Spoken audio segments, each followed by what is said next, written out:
Hey everyone, Joshua Short with you along with Lauren Moss. Lauren, it is always good to see you. So good to see you, especially after last night. How about them Irish? The Irish, baby. They are moving on to the Orange Bowl in Miami. Depending on where you're watching this, it probably already happened if you're watching late, but we are recording this the day after they won the Sugar Bowl, and boy, it was sweet to see that game. They won against the Georgia Bulldogs. It was great, and it's so great to see the Irish on such a roll. So, of course, now they're going down to Miami. They're going to be facing off against Penn State. That's going to be a tough one, too. Yeah, it's going to be huge, but I'm telling you, it's something that I think they are up to the task for. I think so, too. It's a special season. It is. It's a lot of similarities to so many different iconic teams and seasons that the Irish have gone through and endured over the last several decades. And look, we can talk about the Irish for a while, but I don't think people will listen to us, right? Oh, no. We got a true professional in the house and a professional podcaster at this point. We got Mike Golic Sr. joining us. Mike, thank you so much for being here.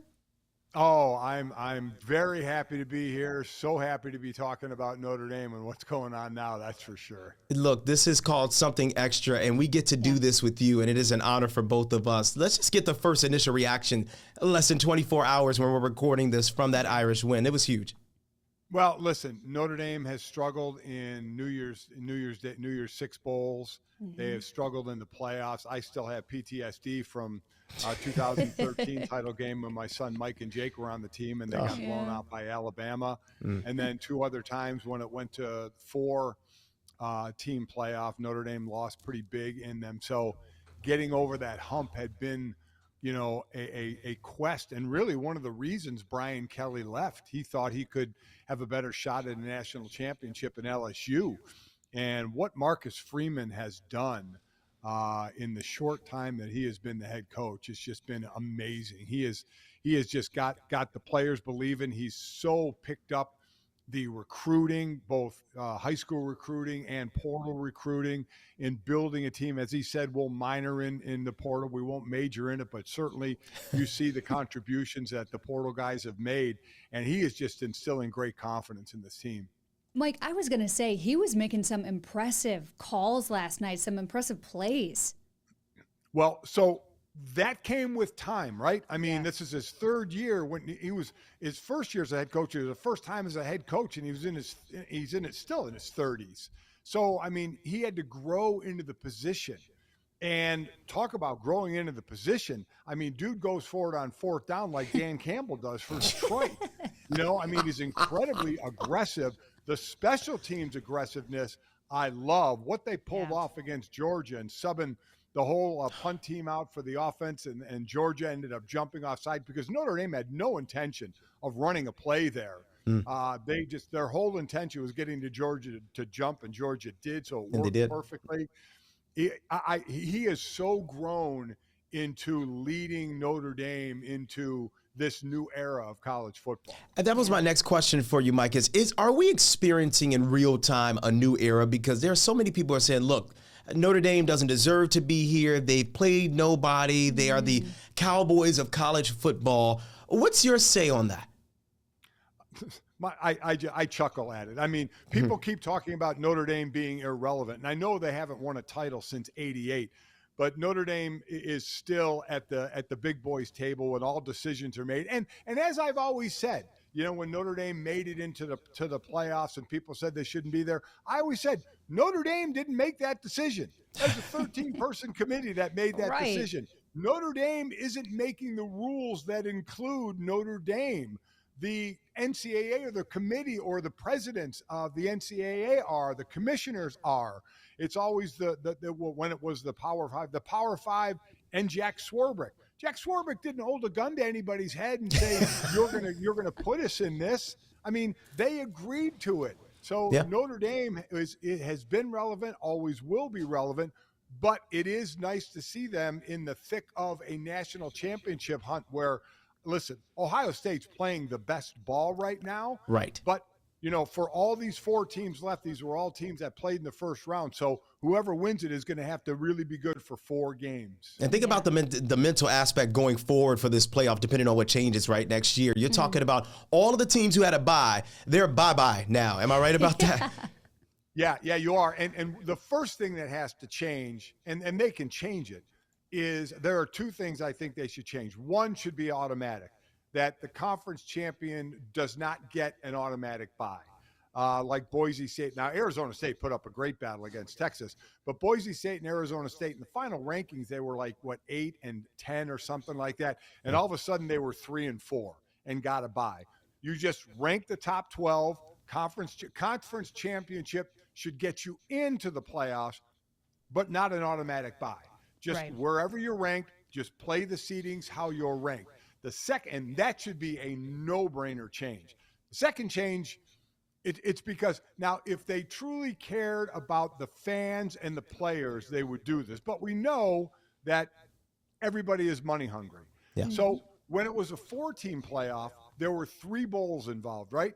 A bowl for each semifinal game and a bowl for the national championship game. So there were 3 bowls involved. I think you should make the first round home games like they were. Yeah. And the second round, the teams that get byes should have a home game. Then after those 2 home games, you have 4 teams left and you use 3 bowl games. They've already used the 3 bowl game model when there were 4 teams. Gotcha. When it was a 4-team playoff. So give the even the bye teams a chance to have a home game. Then the home fans, you don't have to travel all over the country. You can make it a little easier for travel and logistics of it. But that's something I don't think they're going to do because of the bowl games and the money involved in the bowl games, even though, as I said, they did it when there was a 4-team playoff. They only used 3 bowls. Put Mike on the committee, please. Talking some sense, man. And I mean, we obviously got to host one of the first round of the playoff game, so we saw that magic in person, and it lights a fire under the team. Well, it's me and my son Mike and my son Jake were at the game, and then Mike and I had to go work for TNT and Bleacher Report the pregame for Penn State. So we went from the Notre Dame game to the Penn State game, and it was just as crazy there, just as wild there for the home games. And I like I said, I'm sure it was at Ohio State and at Texas. I mean, there was you guys know it at the Notre Dame game. While it was still sold out like it normally is, there was just more electricity. Yeah. There was just a bigger vibe, and it was like that at Penn State and the others. I mean, it's just magical having home playoff games. I can tell you, Lauren and I, we were working the day of the game. I was out there on campus the day of the game. It was a different type of electricity. It was. And I can tell you that it was special to see, and the game itself was also special. I want to get your foresight on this idea of Penn State. What do you see as the biggest challenge, the biggest hurdle for this Irish team? Well, I mean, Penn State and Notre Dame are somewhat alike in the fact that they like to run the ball and play tough defense. So they have 2 running backs, Katron Allen and Nicholas Singleton, both 1,000-yard rushers, right? And obviously we have Jeremiah Love and Jadarian Price as the 2 backs. But we have the addition of Riley Leonard as a runner. He was obviously the linchpin against Georgia. He was on fire. So hopefully Love's knee is okay. It looked like he wanted to come back in the game. He had a brace on in his knee, but Price went the rest of the way. And luckily we didn't need Love anymore, so he could rest it for the week. Well, we all need Love. We all need Love. I think we all need Love. Yes, we do. But the Notre Dame, let me tell you, Al Golden, the Notre Dame defensive coordinator, drew up a masterpiece. And I tell you that the biggest trouble Notre Dame is going to have is stop him from being a head coach somewhere else, because there's going to be colleges coming after him. He drew up a masterpiece, and kudos to the players, because how thin are we going into our defense of players that have been out, players that we lost last week in Riley Mills, Henry Cross got hurt again in the game late in that game, hurt his ankle again. So I mean, the defense has been special. My biggest issue with Notre Dame in going forward, I should say Howard Cross. I said Henry. Howard Cross. Sure. Yeah. I played the same time his dad did. That said so much. Huh? You look good. Is Notre Dame has not had to pass themselves back into a game, right? Since the NIU loss, they've only had one-score game, and that was against Louisville. They've never had to come back from being 7 down, 10 down, 14 down, where they had to pass their way back in to the lead. And so we don't really know what we know Riley Leonard had 90 yards passing. He Right. didn't have to throw the ball a lot. But if they have to, can they? It's something that we hope they can, but they haven't been put in that position yet. So let's hope in 2 more games they're not put in that position. But if they are, that's going to be a test that they have to pass. Yeah, that's true. And I know you guys have a personal relationship with Riley Leonard. You've had him on your podcast, Go Joe and Golic. Talk a little bit about the man he is off the field, because I think he's equally impressive, right? Oh, he really is. I mean, you look at the last 2 quarterbacks that came in this new era of portal quarterbacks, Sam Hartman and Riley Leonard. And Riley Leonard even talked to Sam Hartman about it, and Sam was just like, I know you're only there for a year. He said, but it's just such a magical place. You buy in to what they're selling, and you build a camaraderie, with the teammates in the summer. And as he said, it's just a special, it's a special place. And listen, I'm sure student athletes that go to other schools think that their school is a special place. And I'm sure it is. I'm not sitting there saying Notre Dame is this so much better than every place else, but it's the experience I had. It's the experience, my wife had, my 3 kids all had it. We lived that experience and know what it's like. And for guys like Sam Hartman, in this case, Riley Leonard, to come in and experience 1 year on it, they're getting kind of force-fed the Notre Dame way, right? Whereas if you're there as a student from a freshman on, you kind of build up to it. But they get it forced into them, and it's just like an overload of NotreAme, and it could be obviously such a positive as it is this year. Yeah, that's huge. That's huge to put it that way. I'm giving your prediction now. What do you think is going to happen? Miami, Thursday night, January 9th. What is going to happen when the Irish go up against Penn State? Oh, I think Notre Dame's going to win the game. I think they'll be able to get there, even though it's a tough Penn State defense, no doubt. I think Notre Dame's running attack, what did they ended up having, 150 yards, I think.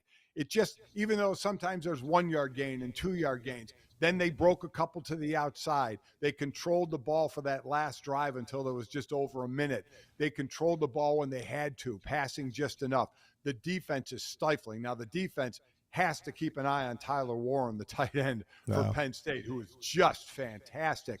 But I think the defense is humming right now, and the offense controlling the ball and possessions with the running game. I think they're a better team than Penn State, and I think it won't be a blowout. I would not say it would be more than 1 score like their first 2 games have been. I think I would be a little surprised. I think it'll be whatever the under is, and I think it'll be a low-scoring game and a close game. Listen, it's going to be a good one. We so appreciate you being here, giving us some insight. We love talking to you. Yeah. The last time I think I saw you, you were at Martin's with a bag of milk and some crackers or something like that in South Bend. And I had a Martin's donut hidden in there. There you go. A long time with the cream filled. I'd be disappointed if you didn't. It's a good choice. Well, yeah, it's a great choice. Right. Mike, we appreciate you. Thank you so much for all you do. And real quick, how can people listen to your podcast? We have a YouTube channel, DraftKings YouTube channel, and then all on the streaming services that are. This is amazing. I was asked. I did an interview when Mike and I started the show, and they're like, "How is this, different than the radio and TV you did?" I said, "It's not. I talk into a microphone." But I just don't control where it gets distributed. But the streaming stuff, I'm not going to lie. Somewhere out there. The streaming stuff confuses. I know we're on the YouTube channel, but Roku and all the different streaming things we're on as well. Live 8 to 10 in the morning, and then it's a podcast the rest of the day. I'm so bad at promoting it. It's all right. No. All you got to hear is you and Mike Jr. That's all you need. Yeah, that's all you need. You guys are hysterical. I got DraftKings. I like to consider myself a bettor now, and so I like to bet some games. And I see the first thing is your picture and your son's picture as well on DraftKings. It's always good to see you guys. And whatever form or format you guys are in, it's always great to see you. Appreciate that. Thanks, you too. Thanks, Mike. Go Irish. Go Irish. Go Irish. It is always good to have your friend Mike on, Lauren Moss. That was great. It's great stuff to hear from him. And it's just. You heard from the man himself. Yeah. The Irish is going to win. Yeah. We appreciate you guys watching. Something extra, as always. Lauren Moss, Joshua Short saying goodbye for now. We hope you see us soon. We hope the next time we see you, we're talking about a national title for the Irish. Crossing our fingers. So. Bye, guys.